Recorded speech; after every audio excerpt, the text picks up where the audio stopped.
Good morning, students. Today we will read continue chapter second in civics. अभी तक हमने इसमें कांता की स्टोरी के बारे में पढ़ा था, इक्वालिटी के बारे में, जिसमें कांता की स्टोरी बताई गई थी कि जब वो वोट की लाइन में खड़ी थी तब तो वो देख रही थी कि वो उसके जहाँ पर वो काम करती है उसके जो जैन साहब हैं या और भी जो बड़े लोग हैं वो भी सब उसी लाइन में खड़े हुए हैं, यानी कि उसे अच्छा लगता है कि भाई हम भी सबके जैसे हैं, सबके बराबर ही हमें लाइन में खड़ा होना पड़ रहा है। लेकिन उसकी डेली लाइफ को जब हम देखते हैं तो हमें पता चलता है कि इक्वलिटी मतलब इतनी इक्वलिटी हमारे देश में अभी तक नहीं है, क्योंकि वो जैसे बस्ती में रहती है, वहाँ की गंदी बस्ती है, वहाँ की झुग्गी झोपड़ियाँ हैं और उन्हें पूरा दिन काम करने के बाद हॉस्पिटल में भी लाइनों में खड़ा होना पड़ रहा है। लेकिन बड़े लोगों को ऐसा लाइन में खड़ा होना नहीं पड़ता हॉस्पिटल्स वगैरह में। अब हम आगे देखेंगे। Kanta is one of many people who live in democratic.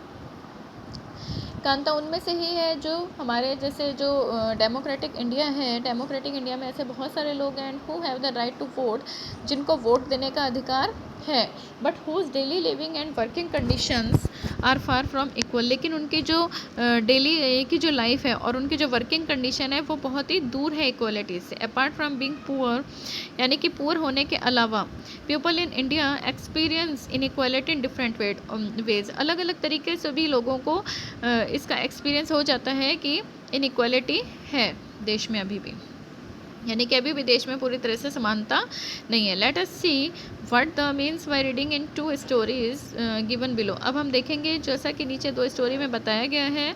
Each of this is based on real incidents in people's lives and reflects the different kinds of inequalities that exist in India.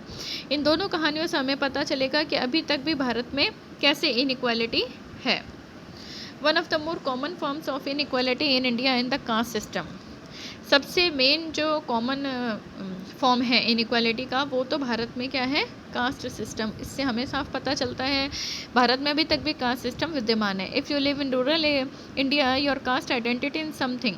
अगर आप rural area में रहते हैं भारत में तो आपको मतलब cast की पहचान से ही जाना जाएगा, दैट यू प्रोबेबली लर्न और experienced very young. If you live in urban India some of you might think that people no longer believe in caste. अगर आप अर्बन एरिया में रहते हैं तो कुछ लोग ऐसा सोचते हैं कि वहाँ के लोग कास्ट में विश्वास नहीं करते, लेकिन but just look at this matrimonial shown from a leading English newspaper.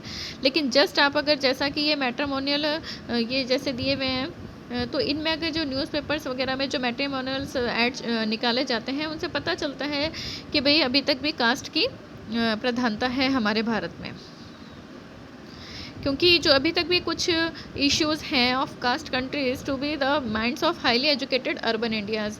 जो हाईली एजुकेटेड हैं, पढ़े लिखे लोग हैं अर्बन इंडियाज़ में, शहरों में, अभी तक उनमें भी कास्ट सिस्टम चला आ रहा है। जैसे कि ये एड्स में दिखाया गया है कि जब शादी जैसे करनी है उसके ऐड निकाले जाते हैं तो तमिल ब्राह्मण, यानी कि ब्राह्मण लड़की ही लड़का चाहिए या ब्राह्मण लड़की चाहिए। इधर जैसे प्रोफेसर ये गुप्ता बॉय, तो गुप्ता